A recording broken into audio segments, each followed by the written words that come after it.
Hello everyone, welcome to my channel. BPSC शिक्षक भर्ती जो सेकंड फेज की वैकेंसी आई हुई है उसमें 40 नंबर समान अध्ययन का क्वेश्चन पूछा जाता है और ये मोस्ट इंपॉर्टेंट क्वेश्चन है एग्जाम्स के लिए। अगर आप चैनल पर नए हैं तो चैनल को सब्सक्राइब कर लीजिए क्योंकि इस चैनल पर डेली प्रैक्टिस सेट करवाई जाती है।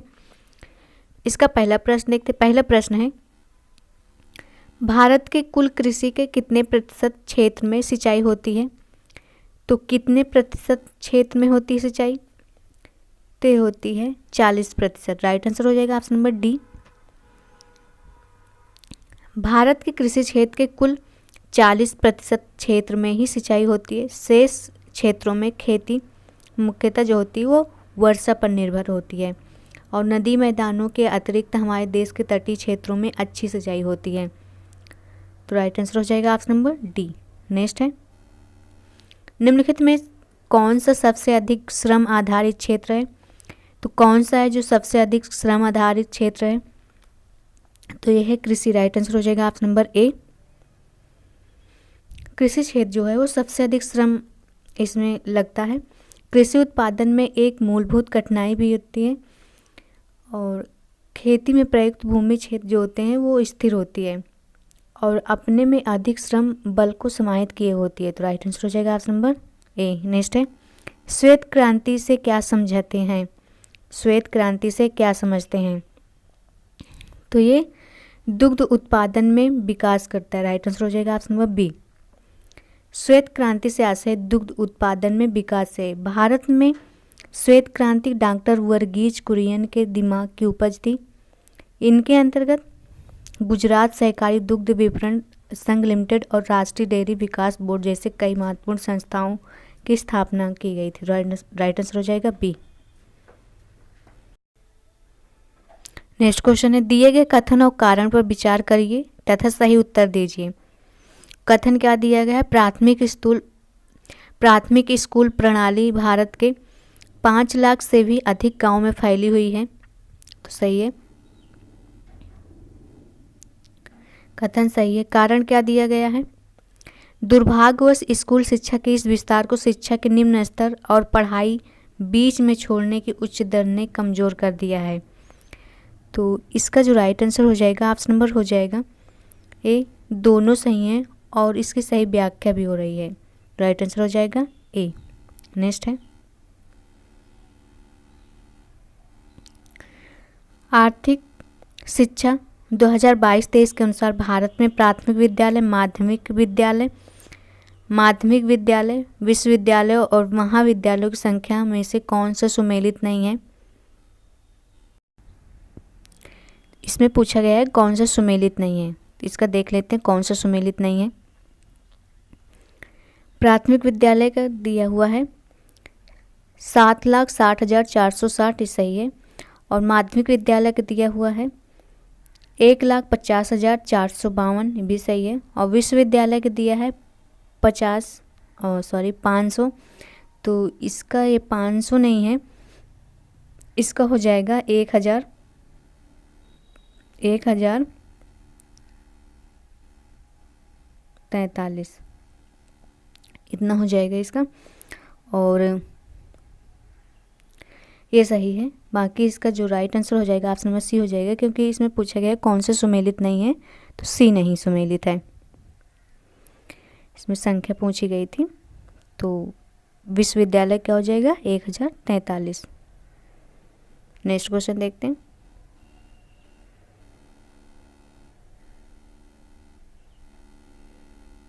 नेक्स्ट क्वेश्चन देखते हैं, काफ़ी बड़ा क्वेश्चन है।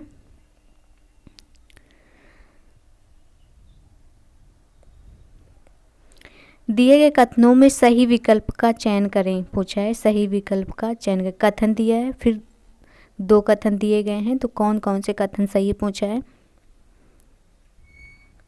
6 से 14 वर्ष आयु के सभी स्कूली बच्चों को वर्ष 2010 तक प्राथमिक शिक्षा प्रदान करने के लिए सर्व शिक्षा अभियान शुरू किए गए थे। तो सही है ये। और दूसरा कथन है, प्राथमिक शिक्षक सार्वभौमिक लक्ष्य प्राप्त करने के लिए केंद्र, राज्य व स्थानीय सरकारों के साथ समुदाय सहभागिता की समयबद्ध पहल है। तो दोनों सही हैं। तो इसका जो राइट आंसर हो जाएगा ऑप्शन नंबर हो जाएगा सी। कथन 1 व कथन 2 दोनों सही हैं। नेक्स्ट क्वेश्चन है, भारत में निर्धनता के कारण नहीं है, इसमें पूछा गया भारत में निर्धनता के कारण नहीं है, तो भारत की जनसंख्या नीति नहीं है, बाकी सभी हैं। तो इसका राइट आंसर हो जाएगा ऑप्शन नंबर डी। नेक्स्ट है, मनरेगा के तहत यदि आवेदक को डैश के भीतर रोजगार उपलब्ध नहीं कराया गया तो वह दैनिक बेरोजगार भत्ते का हकदार होगा। तो कितने दिनों के भीतर नहीं कराया गया तो होगा, तो ये 15 दिन के भीतर। राइट आंसर हो जाएगा ऑप्शन नंबर बी। नेक्स्ट है, देश में काम के बदले अनाज कार्यक्रम की शुरुआत हुई थी, तो ये कब हुई थी? देश में काम के बदले अनाज कार्यक्रम की शुरुआत कब हुई थी? तो ये हुई थी 2004 में। राइट आंसर हो जाएगा ऑप्शन नंबर ए। देश में राष्ट्रीय काम के बदले अनाज कार्यक्रम की शुरुआत 14 नवंबर 2004 से हुई थी। यहाँ पर लिख लेना 14 नवंबर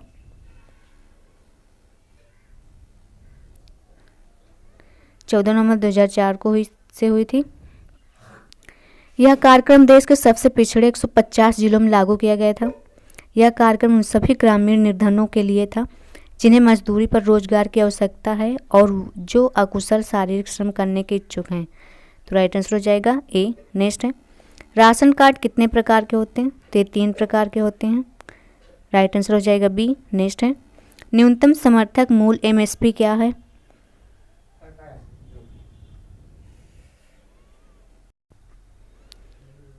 इसमें पूछा गया न्यूनतम समर्थन मूल्य एमएसपी क्या है? तो एमएसपी क्या है? यह है वह दर जिस पर सरकार किसानों से फसल खरीदती है। तो इसका राइट आंसर हो जाएगा ऑप्शन नंबर ए, वह दर जिस पर सरकार किसानों से फसल खरीदती है। तो राइट आंसर हो जाएगा ऑप्शन नंबर ए। और यह किसानों द्वारा किए गए उत्पादन की लागत से कम 1.5 गुना की गणना पर आधारित होता है। नेक्स्ट क्वेश्चन है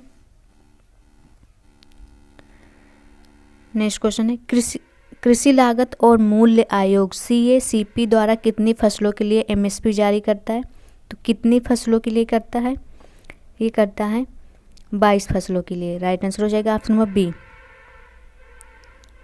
नेक्स्ट क्वेश्चन है, अगर गरीब लोगों को सही और उचित शर्तों पर ऋण उपलब्ध कराया जा सकता है तो लाखों छोटे लोग अपनी लाखों छोटी छोटी गतिविधियों के जरिए विकास का सबसे बड़ा चमत्कार कर सकते हैं। उपर्युक्त कथन किसका है? तो ये कथन किसका है? ये कथन है प्रोफेसर मोहम्मद यूनुस का। राइट आंसर हो जाएगा ऑप्शन नंबर ए। नेक्स्ट है, निम्न में से कौन भारत का प्राचीनतम सिक्का है? इसमें पूछा गया है कौन भारत का प्राचीनतम सिक्का है, तो कौन है? आहत या पंचमार्क सिक्के। तो राइट आंसर हो जाएगा ए। नेक्स्ट है, भारत में लगभग कितने प्रतिशत ग्रामीण परिवार छोटे और सीमांत किसानों की श्रेणी में आते हैं? तो कितने प्रतिशत ग्रामीण परिवार जो छोटे और सीमांत किसानों की श्रेणी में आते हैं, तो कितने प्रतिशत हैं? 80% है। राइट आंसर हो जाएगा डी। नेक्स्ट क्वेश्चन है, किसी अर्थव्यवस्था को उत्तम ढंग से समझा जा सकता है, तो ये समझा जा सकता है इसके घटकों या क्षेत्रों के अध्ययन करके। राइट आंसर हो जाएगा option number A. Next question है, भारत में रोजगार संबंधित आंकड़े कौन जारी करता है? भारत में रोजगार संबंधित आंकड़े कौन जारी करता है? तो ये कौन जारी करता है? राष्ट्रीय सांख्यिकी कार्यालय करता है।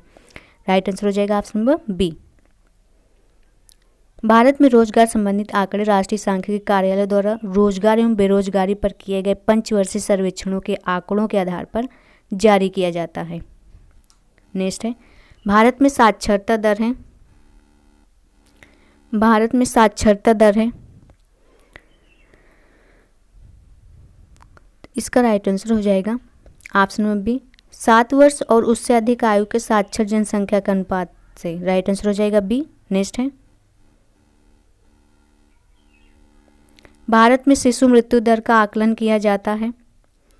भारत में शिशु मृत्यु दर का आकलन किया जाता है, किस पर किया जाता है? तो ये किया जाता है 1000 जीवित जन्मों पर। राइट आंसर हो जाएगा ऑप्शन नंबर ए।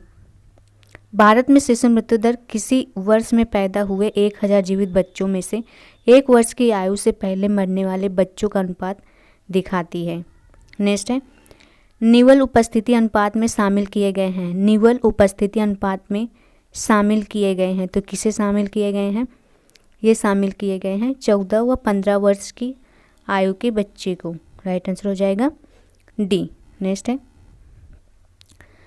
निम्नलिखित में से कौन आयात कर का परिणाम नहीं है? कौन आयात कर का परिणाम नहीं है? तो कौन नहीं है? घरेलू वस्तुओं की मांग कम हो जाती है। राइट आंसर हो जाएगा डी। नेक्स्ट है, व्यापार अवरोधों को हटाने के परिणाम स्वरूप, इसमें पूछा गया है कौन कौन से सही हैं। व्यापार अवरोधों को हटाने के परिणाम स्वरूप कौन कौन से सही हैं? तो कौन कौन से सही हैं? विश्व के उत्पादों से प्रतिस्पर्धा बढ़ती है, देश के उत्पादकों के प्रदर्शन में सुधार होता है, घरेलू उत्पादों की गुणवत्ता में सुधार आता है।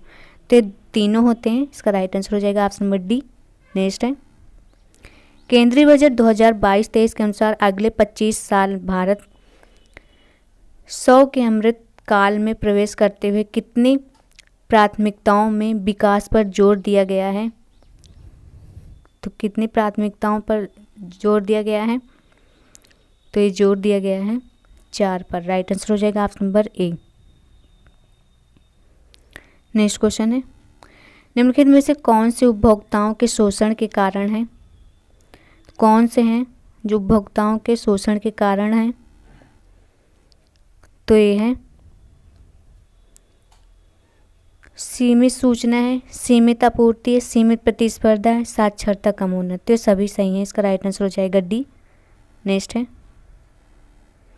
अंतर्राष्ट्रीय उपभोक्ता दिवस कब मनाया जाता है? अंतर्राष्ट्रीय उपभोक्ता दिवस कब मनाया जाता है? तो ये मनाया जाता है 15 मार्च को। राइट आंसर हो जाएगा डी।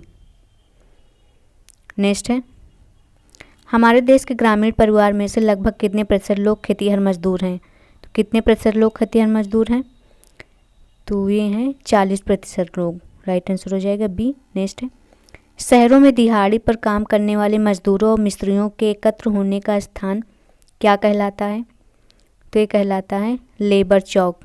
राइट आंसर हो जाएगा ऑप्शन नंबर ए। शहरों में दिहाड़ी पर काम करने वाले और मजदूरों और मिस्त्रियों को एकत्र होने का स्थान लेबर चौक कहलाता है। लेबर चौक पर दिहाड़ी मजदूर अपने औजारों के साथ बैठकर काम के लिए लोगों का इंतजार करते हैं।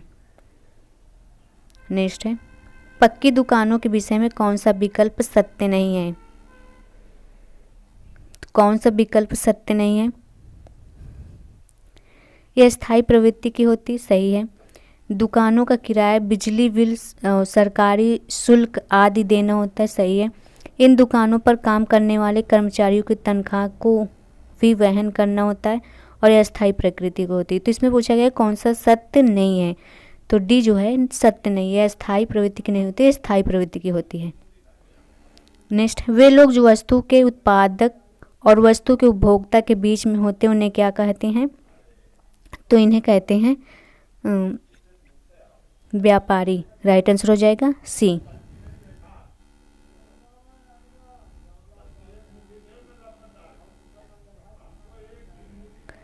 नेक्स्ट है, सहकारी संस्थाएं दादन व्यवस्था को किस प्रकार प्रभावित करती है? तो किस प्रकार प्रभावित करती है?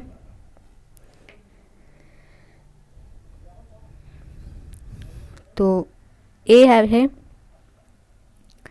है बुनकरों की सहकारी संस्था में बुनकर एक समूह बनाकर कुछ गतिविधियां सामूहिक रूप से करते हैं, सही है। बी है वे सूत व्यापारी से प्राप्त करते हैं, उन्हें समूह के बुनकरों में बांट देते हैं, तैयार कपड़ों को सहकारी संस्था द्वारा विक्रय किया जाता है। तो दोनों सही हैं। इसका राइट आंसर हो जाएगा ऑप्शन नंबर सी। नेक्स्ट है, कृषि तंत्र के अंतर्गत भौतिक निवेशों में शामिल नहीं है।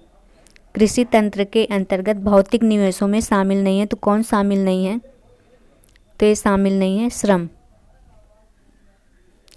राइट आंसर हो जाएगा बी। श्रम में एक मानवीय निवेश है। कृषि तंत्र के अंतर्गत भौतिक निवेशों में सूर्य का प्रकाश, वर्षा, तापमान, मृदा और ढाल शामिल होते हैं, श्रम नहीं होता है। नेक्स्ट क्वेश्चन है,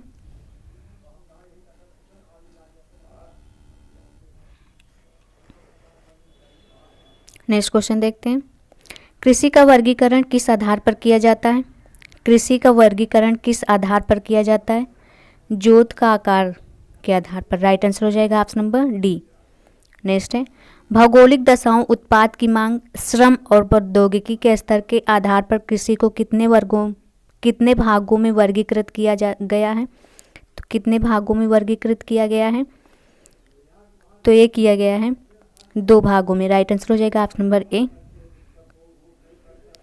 निर्वाह कृषि और वाणिज्यिक कृषि में। नेक्स्ट क्वेश्चन देखते हैं, वह कृषि जो कृषक परिवार की आवश्यकताओं को पूरा करने के लिए की जाती है क्या कहलाती है? तो यह कहलाती है निर्वाह कृषि। राइट आंसर हो जाएगा बी। नेक्स्ट है, जनसंख्या वितरण को प्रभावित करने वाले कारकों में शामिल है। जनसंख्या वितरण को प्रभावित करने वाले कारकों में शामिल है, तो कौन शामिल है? तो ये स्थलाकृति, जलवायु, मृदा, जल, खनिज, ये सभी सही है। इसका राइट आंसर हो जाएगा ऑप्शन नंबर डी। नेक्स्ट है, निम्नलिखित में से क्या औद्योगिक तंत्र में शामिल नहीं है? तो क्या शामिल नहीं है? मजदूरी शामिल नहीं है। औद्योगिक तंत्र में निवेश, प्रक्रम और निर्गत शामिल है और ये मजदूरी नहीं शामिल है। नेक्स्ट है, औद्योगिक तंत्र में अंतिम उत्पाद और इससे अर्जित को क्या कहा जाता है? तो इसे क्या कहा जाता है? इसे निर्गत कहा जाता है। राइट आंसर हो जाएगा ऑप्शन नंबर ए। नेक्स्ट है, सूती वस्त्र के संदर्भ में निवेश क्या है? सूती वस्त्र के संदर्भ में निवेश क्या है?